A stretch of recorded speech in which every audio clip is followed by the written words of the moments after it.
Have you ever thrown a paddle out of frustration or just cussed yourself out? What if I told you your brain is getting in the way of you getting better at pickleball? Hey guys, Phil here, Doctor of Physical Therapy. Today I wanted to do something a little bit different. I'm currently in my car in between patients. Anyways, I just want to talk about pickleball, and oftentimes I feel like people get in their heads, and I really want to dive into what that means. You know, throughout my career as a physical therapist and as a performance coach and as an avid pickleball player myself, I've seen tons of people get in their own heads. It's hard to put into words what this means, but I truly believe that this is something that separates the top performers and people who keep progressing and those who kind of plateau and get stuck around the same level. When it comes to sports and physical activity, a lot of people focus so much on the physical, like, is my body able to do these things? Does my body have the techniques in order to execute this shot and things like that? Can I get to the ball? Can I physically run to the ball? But in reality, especially with something like pickleball, there's a lot of neurological things that happen as well, not just in reaction time, but also in mindset and how you feel and what you're thinking about while you're playing. There's this great book that came out a while ago that is called The Inner Game of Tennis. This is an older book, but basically goes over the psychological component of getting better at tennis. But a lot of the concepts are relevant when it comes to pickleball as well. I highly recommend reading the book, but I'm going to get into it a little bit here. Basically, in the book, it separates your brain into a type 1 or type 2. So basically, you have two parts to your brain. Part 1 is the part that overanalyzes. It's the part that's like, hey, I need to take a step here, put my arm this way, return the shot this way, and that's how I execute the shot. It's more of the thinking side. The part 2 of the brain is the unconscious side.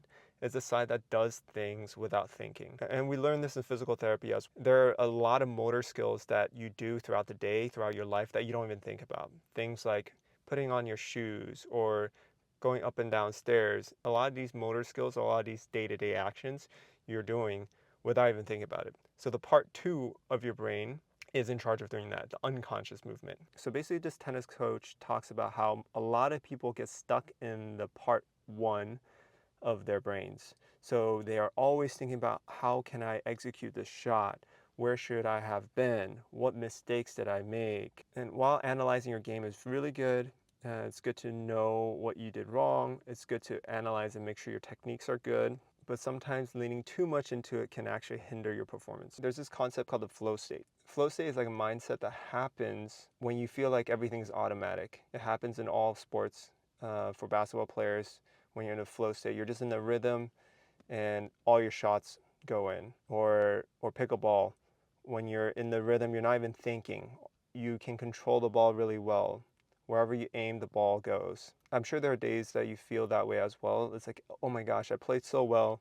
Everything I did worked. I wasn't overthinking. My body just did it. This flow state is what you always want to get into. This is called like mindlessness. This is when the part 2 of your brain kind of takes over. You're just hitting the ball, relying on instinct. You're just in rhythm. So our goal as pickleball players is really to try to get into this state as fast as possible. And oftentimes when you're learning or when you're trying to get better, the part 1 of the brain, the one that overthinks, can get in the way of that. And I personally see that on the courts a lot when it comes to making mistakes. So say you miss a drop, or you hit a ball too high, you hit a ball too long.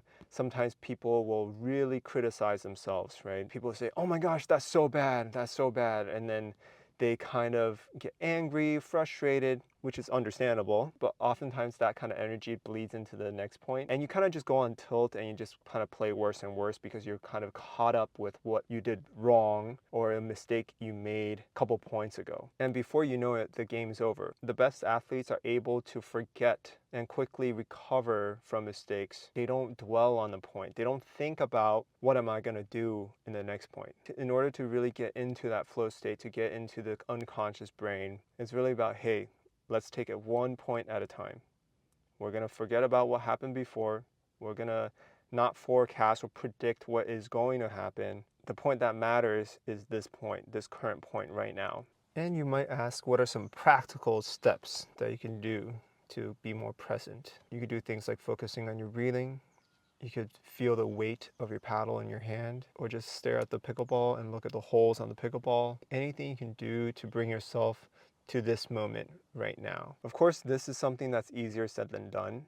I struggled with this personally when I started playing. There was a long period of time that I would get so frustrated, so angry on my drive home after playing pickleball. I would just kind of replay all the points that went wrong. I would just, in my mind, replay all the losses that I had during that day because my ego felt like it was kind of hurt because I felt like, oh, I should have done this, I could have done this better, and I should have won this game. But in reality, most of these games are rec games.